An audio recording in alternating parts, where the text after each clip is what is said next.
This is my mugwort. I'm so happy about this. This thing has gotten so big. In the top third of the plant, you can see all these like buds. You want to harvest it right before it flowers. That's usually the best time to do it. Mugwort in the coconut oil. I dated it so I could keep track. And then we have the dried mugwort here. Look how much. Hi, welcome to Off Good and Going. I'm Jessica. This is Kym. Kym is my neighbor, well, our neighbor. We each have significant others, and the four of us work together to kind of build our off-grid properties up here on the mountain of Tennessee. Both properties have really large gardens, and one of our exciting harvests this year was the mugwort plant, which is a traditional medicinal herb that could be used in a variety of ways. We've been waiting 8 weeks for this. A lot longer if you count growing the plant and harvesting and drying the plant. Very true. But this here is the mugwort oil that has been sitting for 8 weeks as of today. And this is what we are excited to finish processing. Today we're going to mainly focus on turning this oil into a salve. Yeah. I'm excited. Me too. Before we can get started, we actually have to start a fire so that we can melt this oil and mix it with the beeswax, which we have that it is not a liquid yet. It's still solid. So we're gonna attempt to make a fire here. It's gonna be an interesting try because we have a new log splitting tool that we've never used before, and I cannot find them all. So we're gonna attempt to try to use this tool. So I'm eager to see how it goes. So you can see it's kind of like a fence hole pusher. Probably shouldn't leave my foot there though.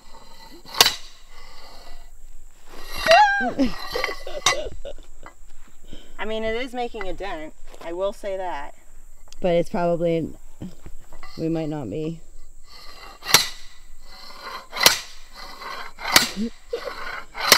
Oh, it's cracking. It is. Oh, I see it. Woo! Oh. Okay. Almost there. All right. Sweet. Come on, logs. Woo! Yeah! All right, so it works. Chlorine's on the tool. First time. That's probably good, right? I'm not splitting that again. Yeah, no, that's probably perfectly good. All right, cool.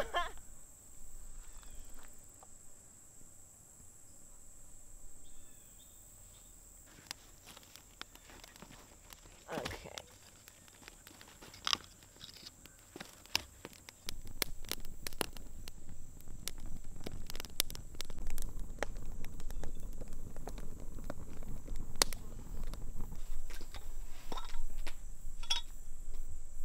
You can smell it for sure.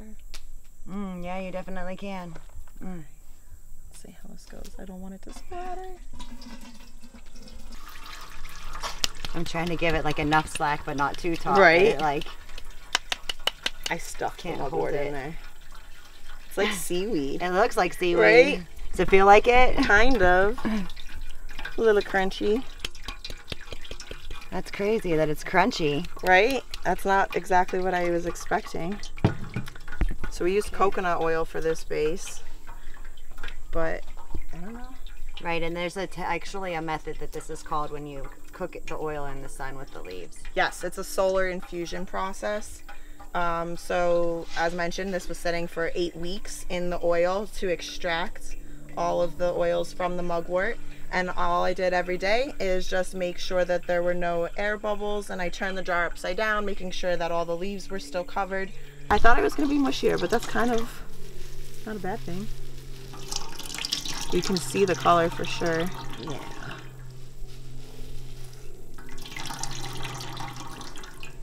And this excess is not going to go to waste. We're obviously going to just take this and put it in our compost bin and let that turn to soil for us for future gardening. Yeah.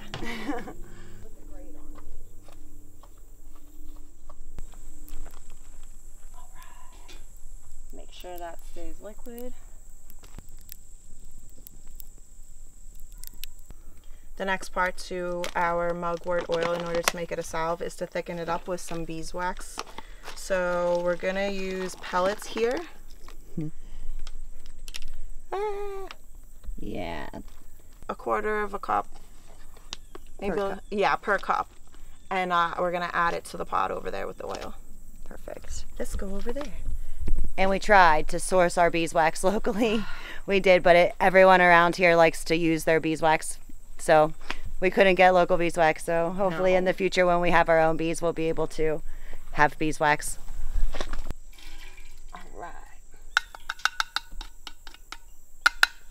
And because it is a salve, we are trying to keep it as sterile as possible. So we're using the stainless steel pot and then a wooden spoon.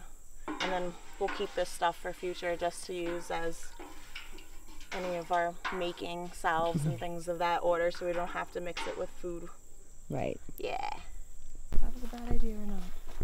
All right. You can see it start to drip on the bottom of the spoon. When making the salves, it's based off of the consistency that you want. I guess each individual is a little bit, you know, has a preference. They Yeah. said the more beeswax you add, the thicker the salve will be. Yeah. So you can use this salve for a number of things. It's actually can be used for, like, I have a bug bite. So, oh, you wiped the spoon. I was going to try and take some off the spoon. Oh, you melted it back in. I did melt it back in. That's okay. I'll use it. Sorry. But I'm going to attempt to put it on my bug bite because it works really good for itch relief. And it's good for bug bites. It's good for poison ivy. It has antioxidant, antimicrobial, anti-inflammatory properties as well. Yeah. The bees, bud.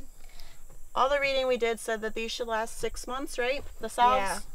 Yeah. Yep. Unless you refrigerate, then they said twice as long. Yeah, twice as long, so like up to a year in the fridge. Kim's gonna fill our jars for, or label our jars for us.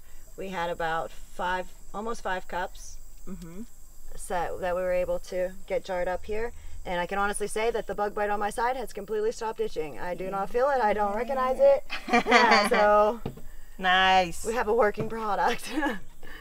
Good job, buddy. I'm excited. Yeah, me Congrats too. on the first one. All right. Thank you guys for hanging out with us today, and hope you learned a little something about mugwort. Right? We love you. Keep growing. Ooh. Look how pretty and solid. Good job. Nice. I'm happy. Yeah, me too. Nice job. Yeah.